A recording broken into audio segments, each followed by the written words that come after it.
tinitingnan ni Lord, talaga bang true repentance yan? Pero mga Christians na 20 years na, wala kang makikitang pagbabago. Makikita mo sila, nagsisimba siguro, or even nag-worship, pero ang mga ugali, ang mga patutuan, wala ka talagang makikita sa kanilang sign na sila ay talagang nagbabago. Nasa kanila si Jesus. Wala silang conviction dito sa kaligtasan ng ibang tao. Ang pinag-iisipan lang nila sarili nilang kapakanan, sariling personal desires nila, negosyo nila na paano umasenso, kung paano silang sumikat dito sa, for example, YouTube, mga ganun. Yan ang kanilang focus, pero walang conviction sa mga pupunta sa impyerno. I don't think you have the Holy Spirit on the inside of you, because ang Holy Spirit will never stop working in you kung talagang tinanggap mo si Jesus as your Lord and Savior. Imposible yan. Tutulungan ka ng Holy Spirit, i-deliver ka niya, tutulungan ka niya kasi yan ang pangako niya sa kanya. Are you ready? Are you ready for a spiritual revival? For healing miracles in your life? For blessings and financial breakthroughs? Are you ready for a deeper relationship with God? Welcome to our program, Living the Blessing by Terry Chang Ministries.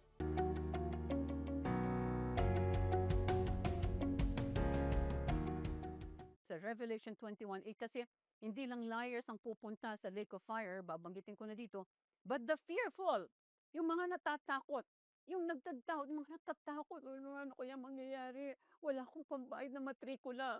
Paano kaya, Lord, itong mga anak ko, paano makakapasok sa school? O Lord, paano pong mapuputulan na kami ng kuryente? Yung mga words and negative words na yan, dahil brought about by fear, and fear is the opposite of faith. Anong mangyayari sa'yo?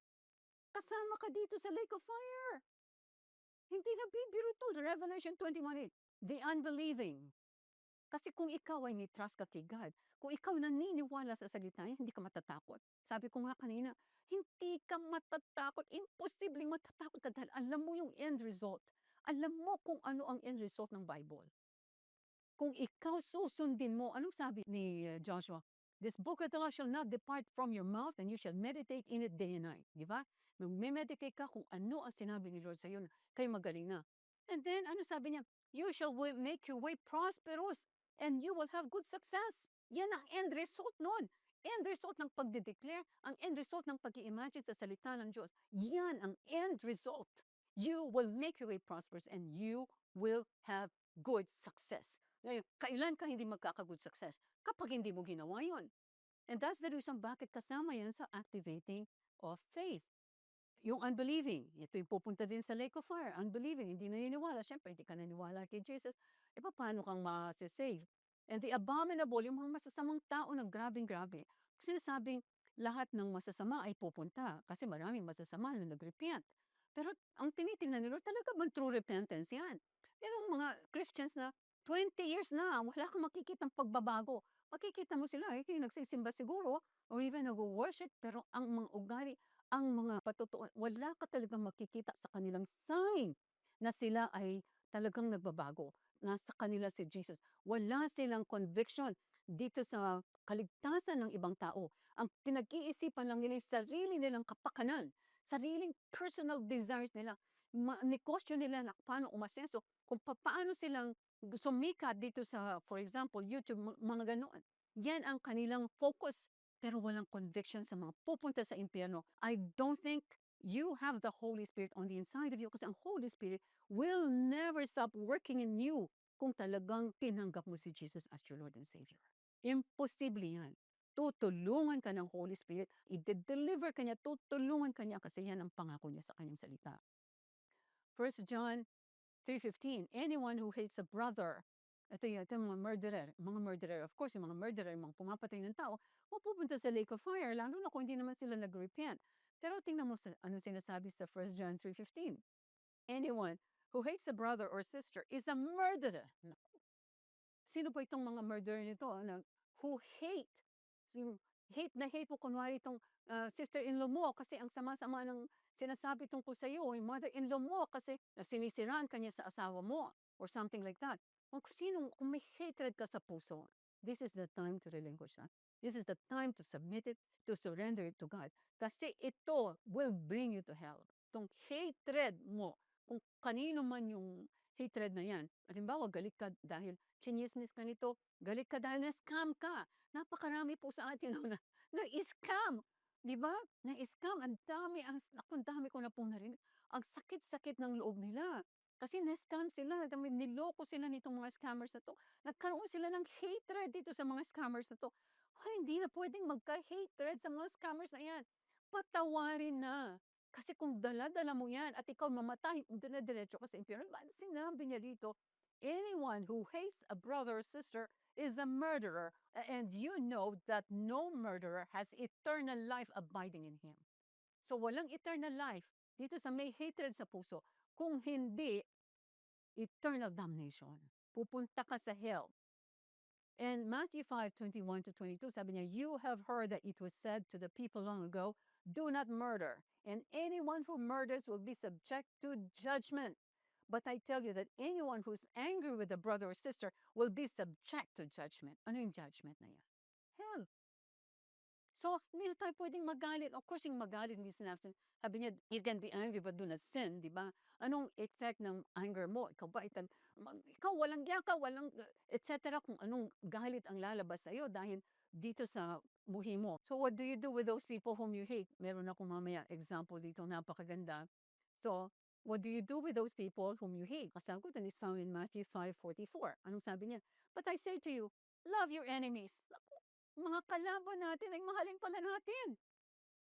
Yung mga nanakit sa atin, yung mga nag-scam sa atin, yung mga nag-agaw sa ating asawa, mamahalin pala natin. Can you imagine that? Nangyari na ito sa akin dahil a long time ago, itong asawa ko, 27 years ago, kaya nga ako nagka-cancer, na-broke, ang daming utang, at hiwalay kami ng asawa ko for 1.5 years, is because ang asawa ko ay nagsusugal, he was drinking 2 bottles of whiskey a night. Sisigarilyo siya, 3 packets of cigarettes a day. He was womanizing. Talagang grabeng-grabe yung mga dinanas kong kahirapan. Yung sakit na dinanas, yung pain na dinanas ko. Kaya naghiwalay kami dahil hindi ko na makayanan. Pero, nung na-encounter ko to, when I got born again, love your enemies. Wow! Kailangan ko palang mahalin ang asawa ko ulit. Sabi ko, Lord, padala mo na lang ako sa Africa. Hindi ko kaya kasi gusto ni Lord i-serve ko si Robert. Well, ang nangyari talaga ay minahal ko. Kasi kung hindi ko minahal si Robert ulit, hindi niya ako magagamit ngayon sa ministry. So, love your enemies. Anong gagawin mo ngayon sa enemies? Mamahalin mo. Number 2, bless those who curse you. So, itong mga enemies mo, ibe-bless mo pala. Paano mo ibe-bless? Oh Lord, bless my enemies. No! Bless them. Bigyan mo sila ng something. Kaya ako pag may kaaway, halimbawa may galit sa akin, ang una kong gagawin, bibigyan ko. Di ba nakalagay, you will heap hot coals on their heads? Di ba? Bibigyan mo. And then, do good to those who hate you. Anong do good? For example, meron galit sa akin, merong siyempre nagchichismis sa akin or whatever, so masakit ang loob ko. Minsan, sumisigaw sa akin. Unfortunately, may naninigaw kahit na po pastora tayo ay merong magagalit sa atin. May nagagalit sa akin, sinisigawan. Anong ginawa ko nung sinagawan ako ng taong ito? Ay binigyan ko po ng pagkain at kape. Yan ang gagawin natin. Kasi yun nga yung sinasabi niya, and pray for those who spitefully use you and persecute you. So, anong gagawin natin? Love your enemies, bless those who curse you, do good to those who hate you, and pray for those who persecute you and spitefully use you. So, kung hindi mo ginagawa yan dito sa mga nagkasala sa iyo, ano mangyayari sa iyo? Meron kang anger, meron kang hatred, saan ka pupunta dyan? Kaya ang Holy Spirit ay nagpapadala ng preachers katulad ko para ma-enlighten ang tao. Even ako, ang unang-unang na-enlighten nito, grabe pala ito. Kapag pala ako ay ganito, hindi ako matutong magpatawa, isipin mo, papatawarin ko at mamahalin ko. Bibigyan ko pa ng blessing itong tao ng agaw kay Robert. Di ba napakahirap gawin yan? Pero hindi. Yan ang gustong gawin natin ng Panginoon. Susunod tayo sa Kanya, and then yung blessing, my gosh, hindi mo makukontain ang blessing. Hindi mo makukontain ang blessing. Ito yung sinabi niya, when you do that, sabi niya, love your enemies, bless those who curse you, do good to those who hate you, pray to those who spitefully use and persecute you. Now, ito yung reward, that you may be sons of your Father in heaven. Amen. For if you love those who love you, what reward have you? So anong sabi niya rito? I-reward ka niya.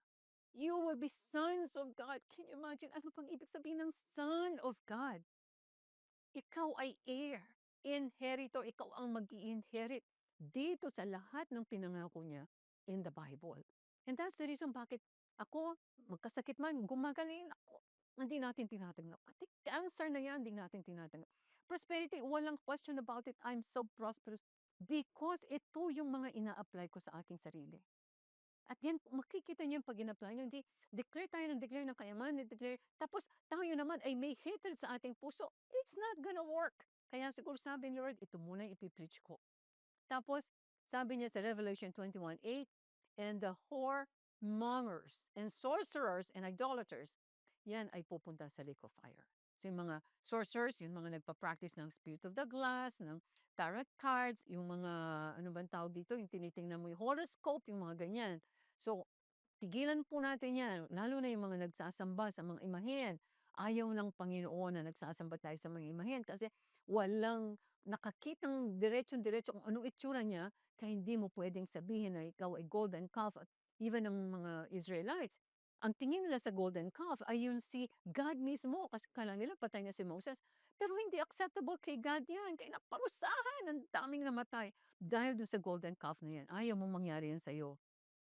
Kaya yan ang sinasabi sa Exodus 20, verses 4 and 5, you shall not make for yourself a carved image, any likeness of anything that is in heaven above, or that is in the earth beneath, or that is in the water under the earth. You shall not bow down to them nor serve them. For I, the Lord your God, am a jealous God, visiting the iniquity of the father, etc., but showing mercy to thousands of those who love me and keep my commandments.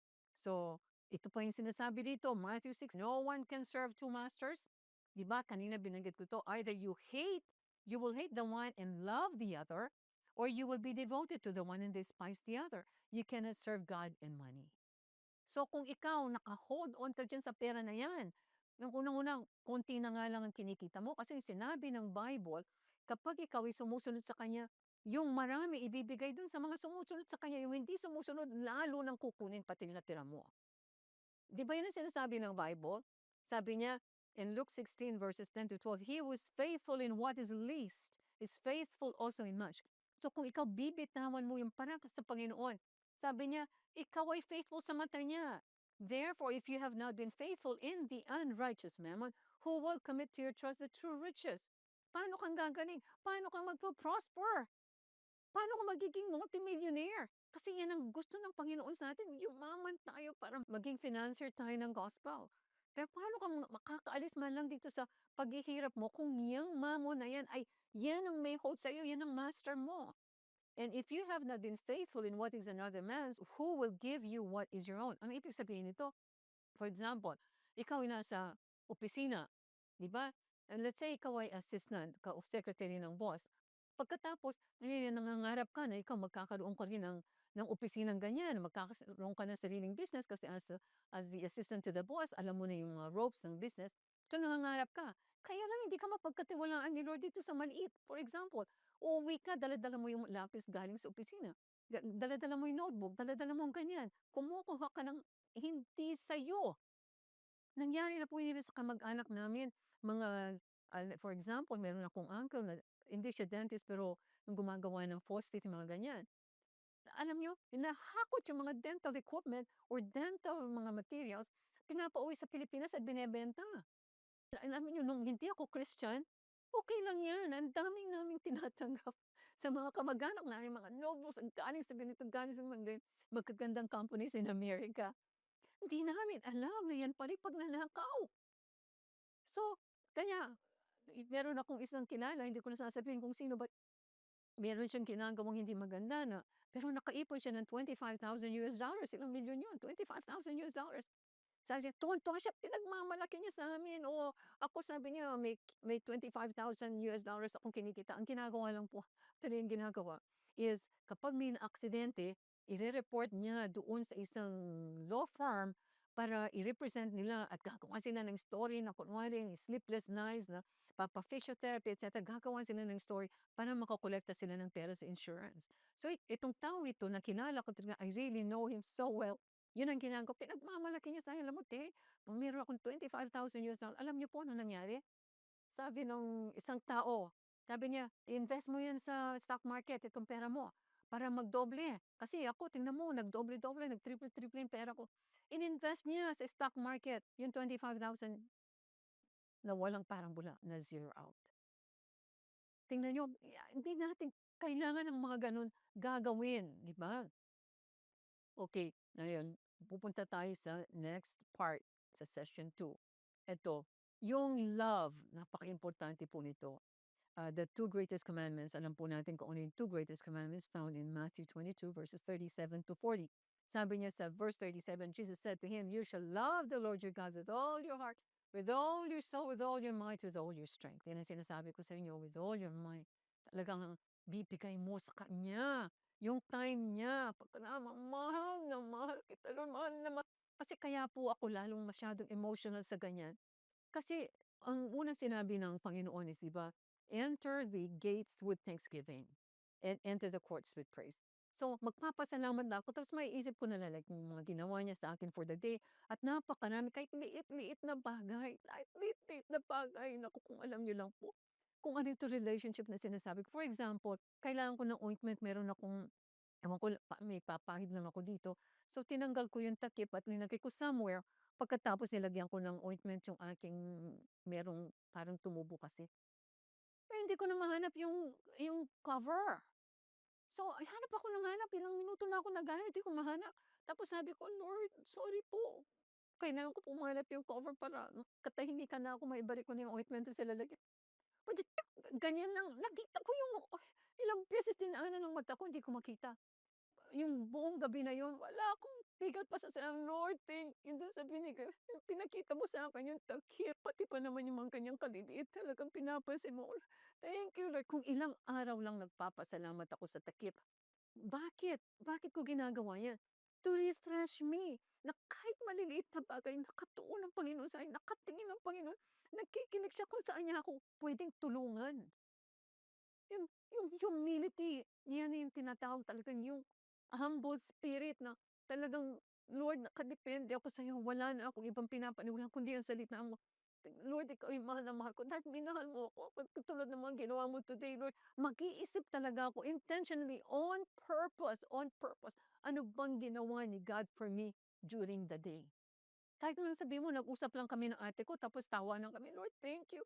Dito sa ano, tawanan kami ng ate ko dito sa kuwentuhan namin, talagang na-relieve yung stress, nawala yung ganyan. Pasalamat ako ng pasalamat dahil dun sa laughter na yun na na-cause dahil pinatawa ko ng ate ko. Mga maliliit na bagay na ganyan. Kaya si Lord lalong binubuhos o kaya na lalo niyang binubuhos ang lahat para maging maligaya ako sa aking buhay. So, ganyan ang ine-expect niya sa atin. Mga anak, although siguro iniisip niyo exaggeration niya, I don't think it's exaggeration. Alam niyo, ang asawa, 'di ba, wala ka naman trust sa asawa mo until nakita mo, na-prove mo talaga na mapagkatiwalaan mo siya. Ganyan ang Panginoon. Gusto niya mag-trust ka sa kanya, gusto niya mapagkatiwalaan mo siya. Gusto niya huwag kang mag-alala, huwag kang matakot, huwag kang mag-fear dahil yung fear is the opposite of faith, exact opposite ng faith. Amen. So, ayun, meron po akong ise-share na sabi ko ayaw ko na sana i-share ito, but sabi ni Lord ise-share ko. So, yung loving God with all my heart and with all my soul, with all my strength, of course, before I got born again, wala po akong ganyang pakiramdam sa Panginoon dahil hindi ko naman siya kilala, wala naman akong Diyos diyan, sarili ko lang ang Diyos, akong masusunod sa lahat ng gusto ko. Bata pa lang ako, millionaire na kasi 20 years old ako, millionaire na. So, lagi kong sinasabi kay Chris, yung kapatid ko na, kaya ako masenso ng ganito, kaya ako multimillionaire today because of my own doing. Nothing to do with God. Yan. Yan ang mga punchlines ko noon. Di ako naniniwalang meron Diyos, wala. Because itong aking buhay was not grounded and rooted in the Word of God or in the truth. Kaya aasenso ako, okay, makakabili ako ng property sa Amerika, makakabili ng ganyan, tapos mawawala. Yung kumbaga parang isang iglap na lang wala na yung negosyo na ganyan, yung mga pinaghirapan mo. Hanggang dumating yung time na siyempre nag-away na kami ni Robert dahil nagkakaroon na siya ng mga yung babae, mga ganyan, kung dami-daming problema. At ako'y nang-utang po kami ng napakarami sa mga bangko, sa mga kapatid ko, sa mga relatives namin. Yan si ate, number one na pinagkautangan namin yan. So, talaga pong nagkasakit ako ngayon. Yan ang nangyayari, magkakasakit ka dahil sa stress. So, nagkaroon ako ng cancer, pagkatapos po ay eto na ngayon. Bago po yun, bago ako na born again, ay busy ako sa business. Kahit na may sakit ako, talagang in pain ako, kailangan talagang kasi nasa custody ko yung bata, si Ivan. Kailangan ko magpursige kahit na alam ko na mamamatay ako within 1 year kasi sinabi sa akin within 1 year mamamatay. Eh, since kaya pa naman kahit papaano, ay sige, sugod sa trabaho. Punta po ako ng Dipolog City kasi may experimental site kami doon. Tapos eto na ngayon, nandun ako sa hotel, pagkatapos nung 10 o'clock in the evening pagod na pagod ako, so I took a shower, then went to bed. Tapos 2 o'clock in the morning kasi marami sa inyo hindi niyo pa siguro narinig ito, maraming bago sa inyo. So, bigla na lang po akong nakatulog. 10 o'clock sa pagod na pagod ako, ta's 2 o'clock in the morning, eto na po ngayon na may tumawag sa pangalan ko, Terry, Terry, Terry.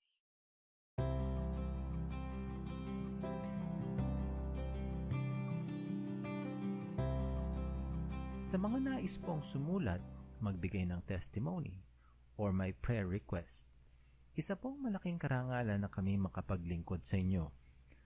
Kayo po ay maaaring pumunta sa aming website sa www.terrychang.org. Inuulit ko po, www.terrychang.org. Maraming salamat po. Hi, si Pastora Terry Cheng po ito. Nawa po ay na-bless kayo sa mensahe ng Panginoon para sa araw na ito dito sa aming programang Living the Blessing ng Terry Cheng Ministries. Ang sabi po sa John 8:32, "You shall know the truth, and the truth shall set you free."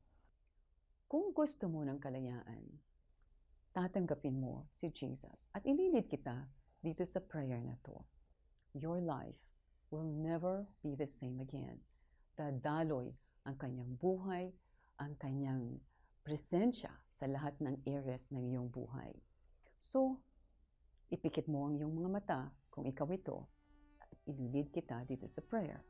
And pray it from the heart as if it is your own. Heavenly Father, patawarin niyo po ako sa lahat ng aking mga kasalanan. Marami pong salamat sa pagpapatawad ninyo. Jesus, kailangan kita. Come into my life and be my Lord and Savior. Holy Spirit, change me, mold me, transform me into that person that you designed and created to be. Amen. Ayan, born again Christian ka na. Congratulations. Tandaan niyo po, mahal ko kayo at mahal kayo ng Panginoon. God bless you.